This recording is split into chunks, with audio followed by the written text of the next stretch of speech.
Hello, and welcome to Book Circle. I'm Earl Wyenberg. This time we continue our reading of Village Affairs by Miss Reed.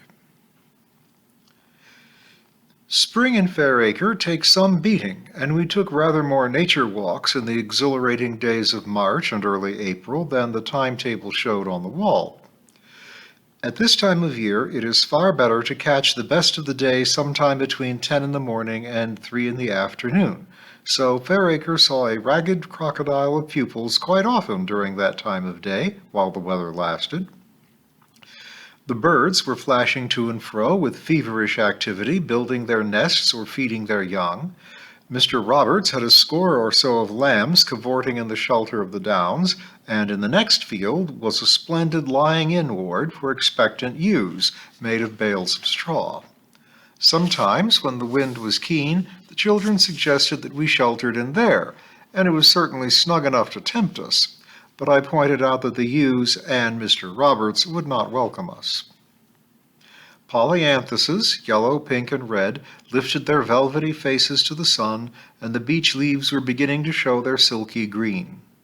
Friends and parents would straighten up from their seed planting to have a word as we passed, and this brought home to me very poignantly the strong bond between the villagers and their school. Joseph Cogs attached himself to me on one of these outings. He was obliged to walk at a slower pace than the others, for the sole of his shabby shoe was flapping, and he had secured it with a piece of stout binder twine tied round his foot. "Do you think you ought to go back, Joe?" I asked when I saw his predicament. "It'll hold out," he said cheerfully as he hobbled along beside me. He seemed so happy that it seemed better to let him take part with the other children, and if the worst happened, we could leave him sitting on the bank to collect him on our way back to the school. "That lady come again last night," he volunteered. "Which lady?" "The office one, comes to see Mum." I realized that he meant the probation officer. Naturally, I had heard from several sources, including Mrs. Pringle, that the officer in question was doing her duty diligently. "She brought us, I said automatically. "She brought us," echoed Joe, "some little biscuit men, gingerbread," she said. "They was good. The leg come off mine, but it tasted all right. His eyes was currants, and so was his buttons." Joe's eyes were alight at the happy memory. My opinion of this particular officer soared higher than ever. It looked as though the Cogs family had found a friend. "We got a tin now," went on Joe, "to put money in. When we've got enough, my mum's going to buy me some more shoes." Looking down at his awkward progress, I observed that he would be pleased when that happened. His eyes met mine with some puzzlement. "It don't hurt me to walk like this," he explained. He was obviously troubled to know that I was concerned on his behalf and anxious to put me at ease. I realized suddenly, and with rare humility, how much I could learn from Joseph Cogs. Here was a complete lack of self-pity, uncomplaining acceptance of misfortune, delight in the probation officer's generosity, and thoughtfulness for me. I wished I had as fine a character as young Joe's. Mrs. Pringle arrived one sunny afternoon bearing a fine bunch of daffodils lodged in the black oilcloth bag which accompanies her everywhere. "Thought you'd like some of our early ones," she said, thrusting the bunch at me. I was most grateful, I told her. They were splendid specimens. "Well, yours are always much later and a bit undersized," said Mrs. Pringle. "It always pays to buy the best with bulbs." "What sort are these?" I inquired, ignoring the slight to my own poor blossoms still in bud. "King Alfred's, can't beat 'em. I likes to have King Alfred's not only for the size, but I likes his story. Burning the cakes and that and fighting them Danes round here. Some time ago, mind you," she added, in case I imagined the conflict taking place within living memory. I was still puzzled over the reason for this unexpected present when Mrs. Pringle enlightened me. And talking of battles, I just had one with Dr. Martin and feels all the better for it. About the dieting. That's right, half-starved I've been all these months, as well you know, Miss Reed, and fair faintin' at times with weakness. And yet to hear doctor talk, you'd think I'd done nothing but guzzle down grub. I know you've been trying very hard, I said diplomatically, admiring my daffodils. Well, it all come to a head last night, as you might say. Got me on that great iron weighing machine of his up the surgery, like some prize porker I always feels, balanced on that contraption, when he gives me a sort of shriek and yells, "Woman, you've gone up!" Woman, he calls me. Woman, the cheek of it. Mrs. Pringle's face was flushed, and her pendulous cheeks wobbled at the memory of this outrage. So I gets off his old weighing machine pretty smartly, and I says, "Don't you come calling me woman in that tone of voice. You takes my money regular out of the national health, and I'll have a bit of common courtesy if you don't mind." And then I told him flat he was no good as a doctor, or I'd have been a stone lighter by now, according to his reckoning. He didn't like it, I can tell you. My heart went out to poor Dr. Martin. I remembered Minnie's remark about Auntie always winning when it came to a battle. What did he say? Mrs. Pringle snorted. He said I never kept my diet. He said I was the most cantankerous patient on his list, and the best thing I could do was to forget about the diet and go my own way. What's more, he had the cheek to say that for 2 pins he'd advise me to go to another doctor. She stopped suddenly, bosom heaving beneath her purple cardigan. Yes, go on. Go to another doctor, repeated Mrs. Pringle, quivering at the memory. But that he wouldn't wish any such troublemaker on any of his colleagues. Those was his very words. Burnt into me brain, they is, like being branded. A troublemaker. Me. I shouldn't let it worry you too much, I said soothingly. You were both rather heated, I expect, and after all, Dr. Martin's only human.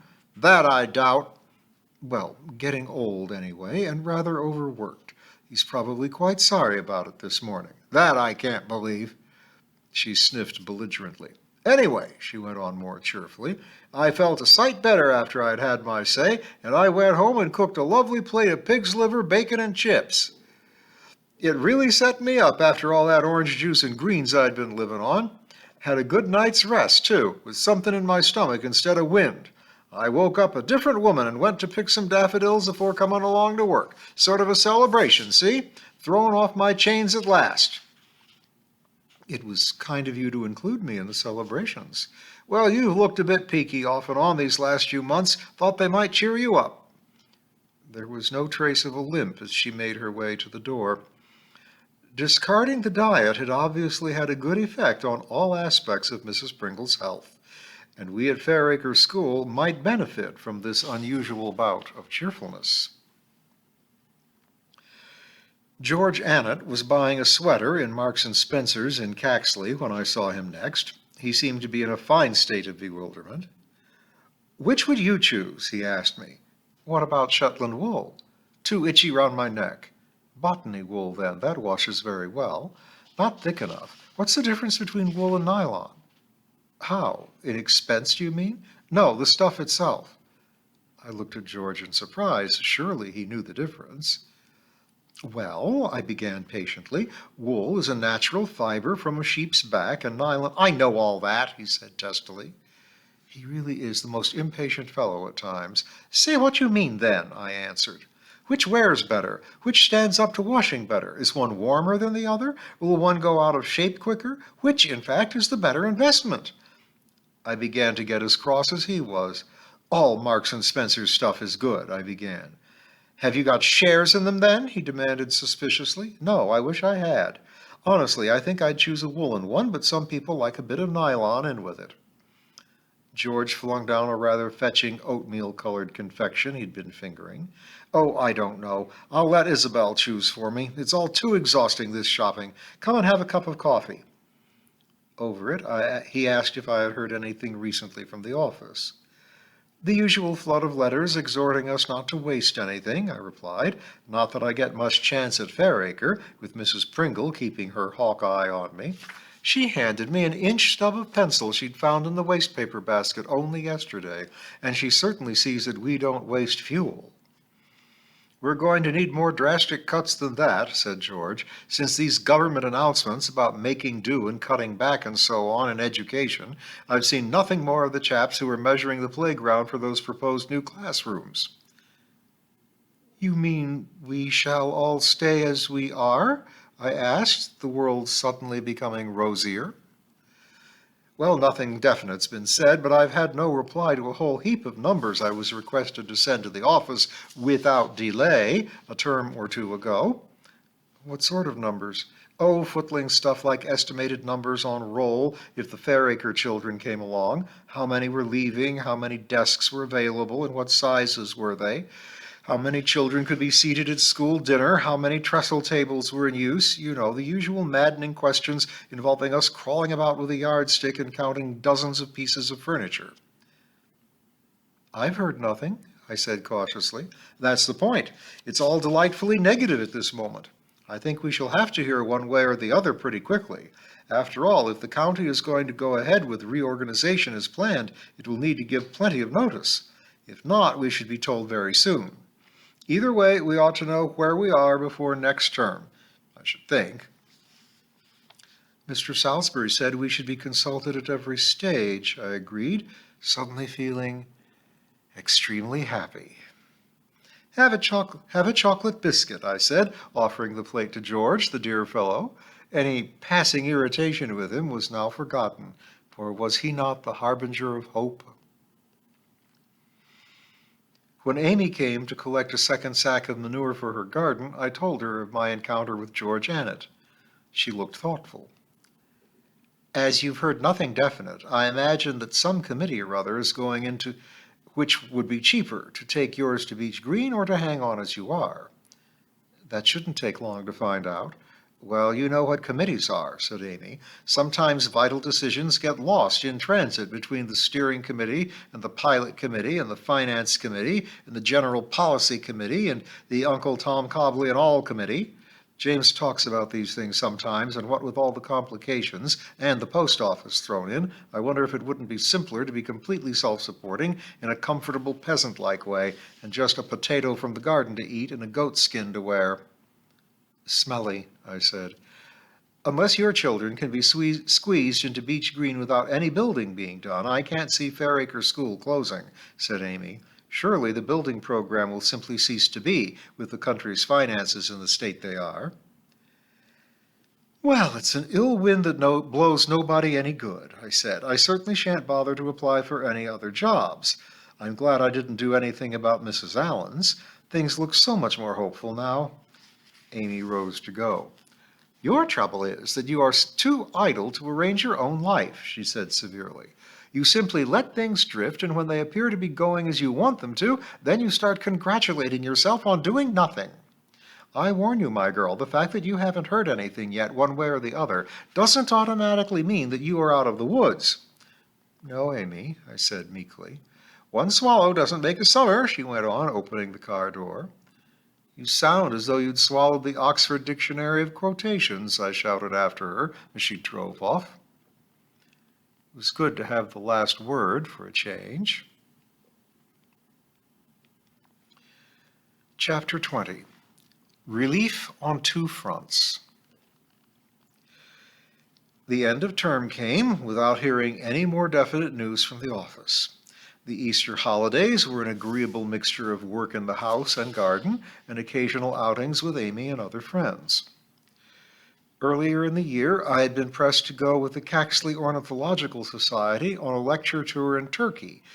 It all sounded very exotic, but apart from the expense, which struck me as too much for my modest means, I was too unsettled about the fate of Fair Acre School to make plans so far ahead, and I had turned down the invitation to accompany the Mauns and several other friends when they set off in April. I did not regret my decision. My few trips abroad I have enjoyed, and one with Amy to Crete some years earlier was perhaps the most memorable of all. But Easter, when fine, in Fair Acre, is very beautiful, and there were a number of things I wanted to do and see which were impossible to fit in during term time. Mrs. Pringle offered to come an extra day to give me a hand with spring cleaning upstairs. I received this kindness with mixed feelings. Left alone, I could have endured the condition of the upper floor of my house with the greatest equanimity. Mrs. Pringle, however, confessed herself appalled by the squalor in which I seemed content to live. "When did you last dust them bed springs?" she demanded one day. "I didn't know that bed had springs," I confessed. Mrs. Pringle swelled with triumph. "There you are! When I does out that room, I expects to strip the bed, pull off the mattress, and get a lightly oiled rag into them cup springs. That's what should be done weekly, but as it is, there's always some excuse from you about leaving 'em. Now, Mrs. Hope, when she lived here—" "Don't tell me," I begged. When Mrs. Hope, wife of an earlier head teacher at Fair Acre School, is brought into the conversation, I just give in to Mrs. Pringle. According to that lady, Mrs. Hope was the epitome of perfect housewifery. The furniture had a light wash with vinegar and warm water before polishing. Everything that was scrubbable was done twice a week. Sheets were never sent to a laundry, but every inch of linen used in the house was washed, boiled, clear-starched, and ironed exquisitely. My own slapdash methods scandalize Mrs. Pringle, and I sometimes wonder if the spirit of Mrs. Hope ever returns to her former house. If so, no doubt I shall see her one day wringing her ghostly hands over the condition of the house under my casual care. We were washing down the paintwork together one sunny morning when I inquired after Minnie's affairs. I had not seen her on the previous Friday, having spent the day with Amy, and returned just in time to lift the wet dusters from a row of upturned saucepans on the dresser before going to bed. "Ern's back," said Mrs. Pringle. I looked at her with dismay. "Oh, no, poor Minnie." "There's no poor Minnie about it," replied Mrs. Pringle, wringing out her wet cloth with a firm hand.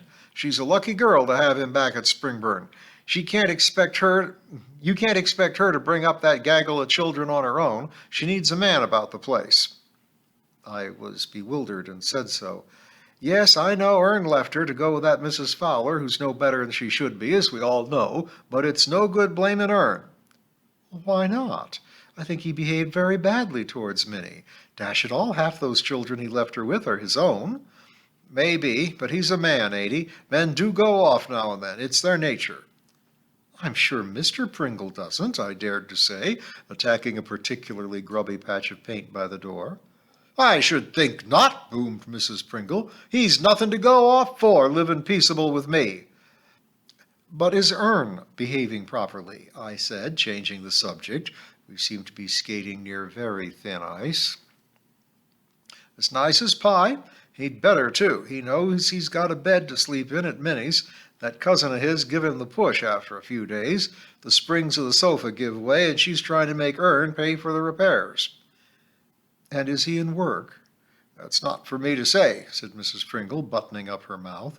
"There's a lot going on at the moment. I'm not to speak about it. No doubt you'll hear, all in good time." "I didn't mean to pry," I said apologetically. "I beg your pardon." "Granted, I'm sure," said Mrs. Pringle graciously. "And if you'll give me a hand with these here pelmets, I'll take 'em outside for a good brushing. They can do with it." Term began in a blaze of sunshine, and I returned reluctantly to school. The children appeared to be in the highest spirits and attacked their work with even more gossiping than usual. I do not expect dead silence in my classroom when work is in progress, as did my predecessors at the school, but I object to the sort of hubbub which hinders other people and gives me a headache. It took a week or more to settle them down again to a reasonable level of noise and a reasonable rhythm of work, so that I did not think about Minnie's affairs until I discovered that she was in the house when I returned one Friday afternoon. She was scouring the sink with considerable vigor when I approached. "You're working overtime, Minnie," I told her. "It's nearly 10 to 4. "Don't matter. Ern don't finish till 5, and we don't have our tea till then." I remembered Mrs. Pringle's secrecy about Ern's employment. Presumably all was now known. "Is he working at Caxley?" I asked. Minnie put down the dishcloth and sat herself on the kitchen chair, ready for a gossip. "No, he don't go into Caxley no more. That Mrs. Fowler and his cousin are after him. He's best off at home." "Where's he working, then?" "Working? queried Minnie, looking dazed as though the word were foreign to her. Then her face cleared. Oh, working. Yes, he's working up the manor. At Springbourne Manor, I said. It seemed odd to me that Ern should go to work at the same place as his erstwhile rival Bert. That's right, agreed Minnie. She found a hole in her tights at knee level and gently eased a ladder down toward her ankle. She concentrated on its movement for some minutes, while I wondered whether to pursue the conversation or simply let it lapse. Curiosity won. But doesn't it make things rather awkward, I said, with Bert still there? After all, they are both, fond of you, Minnie. She smiled coyly and removed her finger from the ladder. Oh, Bert's been and gone. The boss said him packing. Mr. Hurley did. Minnie looked at me in amazement. There's no Hurleys now at Springbourne. Mr. David was the last, and he sold up to these new people, name a Potter. I remembered then that I had heard that the last of the old family had been obliged to part with the house because of death duties, and had gone abroad to live. Of course, and why was Bert dismissed? Pinchin' things. He had a regular job selling the vegetables and fruit and that to a chap in Caxley, made quite a bit that way.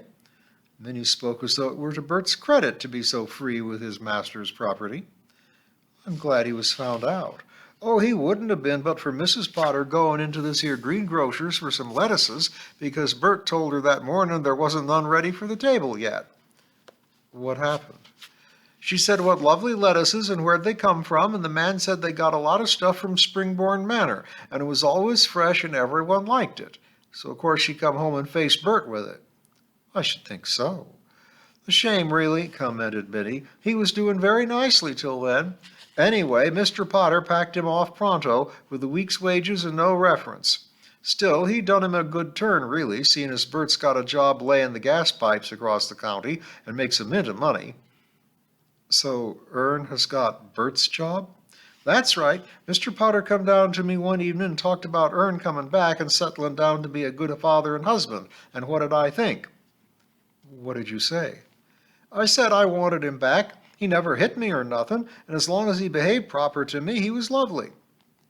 So you've forgiven him? Well, yes, and Mr. Potter said he could have this job and fruit and veg as long as he wanted to behave himself. And if he didn't, I was to go and tell him, and he'd speak sharp to him. Well, it all seems to have turned out very satisfactorily, I said. But look at the time. You must hurry back. Minnie began to twist her fingers together. I waited to tell you. Now Ern's back, I don't need to come out so much, and I wondered if you could manage without me. Manage without you?